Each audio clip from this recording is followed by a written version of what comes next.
ಸ್ನೇಹಿತರೆ ನಮಸ್ಕಾರ. ನನ್ನ ಚಾನಲ್ಗೆ ತಮಗೆ ಸುಸ್ವಾಗತ. ಇವತ್ತು ಕರ್ನಾಟಕ ಸರ್ಕಾರ ಕಂದಾಯ ಇಲಾಖೆ ಗ್ರಾಮ ಆಡಳಿತಾಧಿಕಾರಿ ಹುದ್ದೆಗಳಿಗಾಗಿ ನೇರ ನೇಮಕಾತಿಗೋಸ್ಕರ ಈ ಹಿಂದೆ ಅಂದರೆ 22/2024 ಒಂದು ಅಧಿಸೂಚನೆಯನ್ನು ಹೊರಡಿಸಲಾಗಿತ್ತು.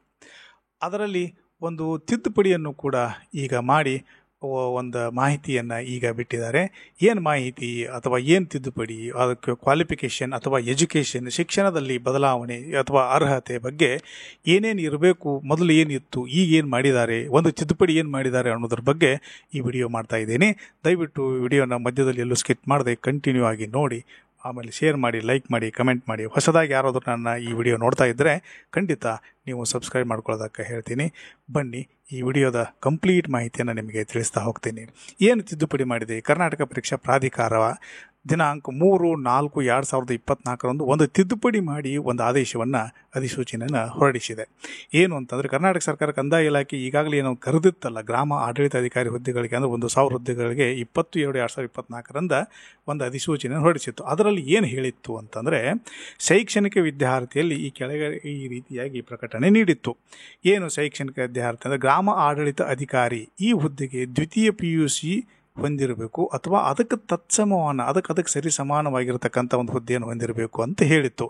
ಇದು ಸರ್ಕಾರದ ಸುತ್ತೋಲೆ ಸಂಖ್ಯೆ ನೋಡಿ CASUE 81 ಸೇವನೆ 2017 ದಿನಾಂಕ 27/2/2017 ಅನ್ವಯ ಈ ಕೆಳಕಂಡಂತೆ ವಿದ್ಯಾರ್ಥಿಗಳನ್ನು ತತ್ಸಮಾನ ಅಂತ ಪರಿಗಣಿಸಿ ಆದೇಶ ಮಾಡಿತ್ತು. ಏನೇನು?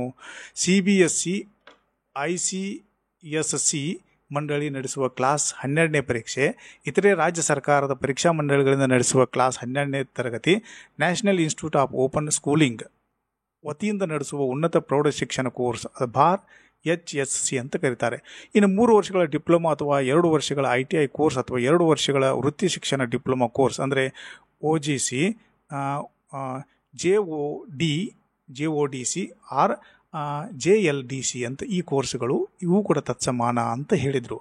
ಆಮೇಲೆ ಅಭ್ಯರ್ಥಿಗಳು NIOS ವತಿಯಿಂದ ನಡೆಸುವ ಒಂದು ಭಾಷಾ ಕೋರ್ಸ್ ಮತ್ತು ಒಂದು ಶೈಕ್ಷಣಿಕ ವಿಷಯದಲ್ಲಿ ಅಂದರೆ ದೂರ ಕಲಿಕೆ ಮಾದರಿಯಲ್ಲೂ ಕೂಡ ಆಗಿರಬಹುದು, ಅಥವಾ ಪದವಿ ಪೂರ್ವ ಮಂಡಳಿ ನಡೆಸುವಂತಹ ಪರೀಕ್ಷೆಯಲ್ಲಿ ಒಂದು ಭಾಷೆ ಮತ್ತು ಒಂದು ವಿಷಯದಲ್ಲಿ ಉತ್ತೀರ್ಣರಾದವರು ಮಾತ್ರ PUCಗೆ ತತ್ಸಮಾನರು ಅಂತ ಪರಿಗಣಿಸಬೇಕು ಅಂತಿತ್ತು, ಅಥವಾ ಪರಿಗಣಿಸಲಾಗ್ತದೆ ಅಂತಂತ ಹೇಳಿದರು. ಈಗ ಸರ್ಕಾರದ ಪತ್ರ ಸಂಖ್ಯೆ E240 BSE 2022 ದಿನಾಂಕ 13/3/2024 ಸೂಚಿಸುವಂತೆ ಕ್ರಮ ಸಂಖ್ಯೆ 1 ಶೈಕ್ಷಣಿಕ ವಿದ್ಯಾರ್ಹತೆ ಅಂದರೆ ಕ್ವಾಲಿಫಿಕೇಷನ್ ಕೊನೆಯ ಭಾಗವನ್ನು ತಿದ್ದುಪಡಿ ಮಾಡಲಾಗಿದ್ದು ಈ ಕೆಳಗಿನಂತೆ ಓದಿಕೊಳ್ಳಬೇಕು ನೀವು ಅಂತ ಹೇಳಿದ್ದಾರೆ. ಹಾಗಾದರೆ ಶೈಕ್ಷಣಿಕ ಅರ್ಹತೆ ಏನು? ಗ್ರಾಮ ಆಡಳಿತ ಅಧಿಕಾರಿ ಇದಕ್ಕೆ ದ್ವಿತೀಯ PUC ಅಥವಾ ತತ್ಸಮಾನ.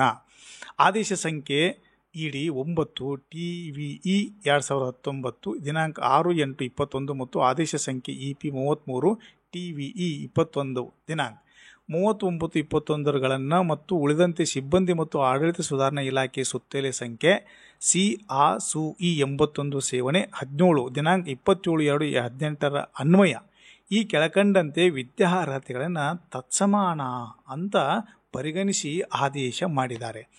ಯಾವ್ಯಾವುದು ಅಂತಂದರೆ, CBSE ಮತ್ತು ICSC ಮಂಡಳಿ ನಡೆಸುವ 12ನೇ ತರಗತಿ ಪರೀಕ್ಷೆ ತತ್ಸಮಾನ, ಇತರೆ ರಾಜ್ಯ ಸರ್ಕಾರದ ಪರೀಕ್ಷಾ ಮಂಡಳಿಗಳಿಂದ ನಡೆಸುವ ಕ್ಲಾಸ್ 12ನೇ ಪರೀಕ್ಷೆ ತತ್ಸಮಾನ ಅಂದ್ರೆ ಅದರ ಸರಿಸಮ ಅಂತ ಅರ್ಥ. ಇನ್ನು national institute of open schooling NIOS ಅಂತ ಏನು ಕರಿತೀವಲ್ಲ, ಇದು ನಡೆಸುವಂಥ ಉನ್ನತ ಪ್ರೌಢ ಶಿಕ್ಷಣ ಕೋರ್ಸು ಇದು ಕೂಡ ತತ್ಸಮಾನವಾಗಿ ಇದೆ.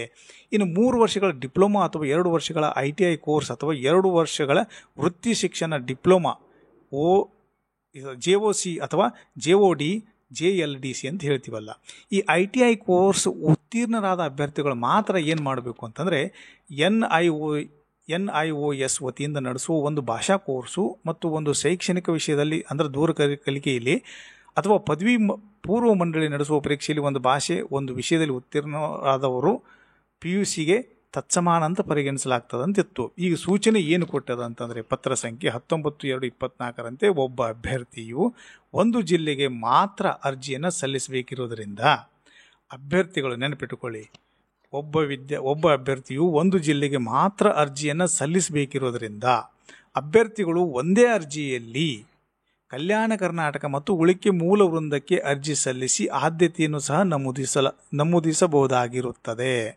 ಅದರಂತೆ ಕಲ್ಯಾಣ ಕರ್ನಾಟಕ ಮತ್ತು ಉಳಿಕೆ ಮೂಲ ವೃಂದಕ್ಕೆ ಅಭ್ಯರ್ಥಿಗಳು ಅರ್ಜಿಗಳನ್ನು ಪ್ರತ್ಯೇಕವಾಗಿ ಪರಿಗಣಿಸಲಾಗುವುದು. ಈಗ ನೀವು ಮೊದಲ ಒಬ್ಬರು ಏನಂತ ಇಲ್ಲಿ ತಿದ್ದುಪಡಿ ಮಾಡಿರುವುದು ಶೈಕ್ಷಣಿಕವಾಗಿ ಒಂದು. ಎರಡನೇದು ಏನು ಅಂತಂದರೆ, ನೀವು ಬೇರೆ ಬೇರೆ ಕಡೆನೂ ಕಲ್ಯಾಣ ಕರ್ನಾಟಕಕ್ಕೆ ಅರ್ಜಿ ಹಾಕ್ಬೋದಾ? ಒಂದು ಜಿಲ್ಲೆಗೆ ಹಾಕಿದರೆ ಕಲ್ಯಾಣ ಕರ್ನಾಟಕಕ್ಕೆ ನೀವು ಹಾಕುವಂಗಿರಲಿಲ್ಲ. ಈಗ ಏನು ಮಾಡಿದ್ದಾರೆ ಅಂತಂದ್ರೆ ಬದಲಾವಣೆ, ತಿದ್ದುಪಡಿ ಏನು ಅಂತಂದರೆ, ಅಭ್ಯರ್ಥಿಗಳು ಒಂದು ಅರ್ಜಿಯಲ್ಲಿ ಕಲ್ಯಾಣ ಕರ್ನಾಟಕ ಮತ್ತು ಉಳಿಕೆ ಮೂಲ ವೃಂದ ಅಂದರೆ ಕರ್ನಾಟಕ ಮತ್ತು ಹೈದರಾಬಾದ್ ಕರ್ನಾಟಕ ಎರಡನ್ನೂ ಸೇರಿಸಿ ಅರ್ಜಿ ಸಲ್ಲಿಸಿ ಆದ್ಯತೆಯನ್ನು ಈಗ ನಮೂದಿಸಿರಬಹುದಾಗಿದೆ ಅಂತ ಹೇಳ್ತಾರೆ.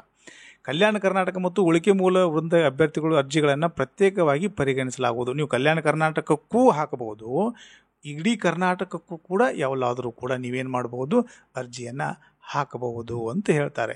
ಸೂಚನೆ ಹೇಳ್ತಾರೆ.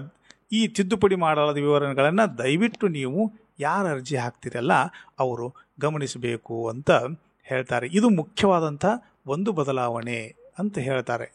ಇದು ಎಜುಕೇಷನ್ ಬಗ್ಗೆ ಒಂದು ಬದಲಾವಣೆ ಆದರೆ, ಆಮೇಲೆ ಅರ್ಜಿಗಳನ್ನು ಸಲ್ಲಿಸುವುದರ ಕುರಿತಾಗಿಯೂ ಕೂಡ ಒಂದು ಬದಲಾವಣೆಯನ್ನು ಮಾಡಿದ್ದಾರೆ. ಇನ್ನೊಂದು ಮುಖ್ಯವಾದ ಬದಲಾವಣೆ ಏನು ಅಂತಂದರೆ, ಬರುವ ಗುರುವಾರದ ಒಳಗಡೆ ಬರುವ ಗುರುವಾರ ಈ ಗ್ರಾಮೀಣ ಆಡಳಿತ ಅಧಿಕಾರಿ ಹುದ್ದೆಗಳಿಗಾಗಿ ಲಿಂಕನ್ನು ಬಿಡ್ತಿದ್ದಾರೆ. ಅರ್ಜಿ ಸಲ್ಲಿಸಲು ಸಮಯ ಮತ್ತು ದಿನಾಂಕವನ್ನು ನಿಗದಿ ಮಾಡಲಾಗಿದೆ ಅಂತ ಈಗ ಒಂದು ಖಚಿತ ಮಾಹಿತಿ ಮೇರೆಗೆ ಈ ವಿಷಯವನ್ನು ನಾನು ನಿಮ್ಮ ಹತ್ರ ಹಂಚಿಕೊಳ್ತಿದ್ದೀನಿ.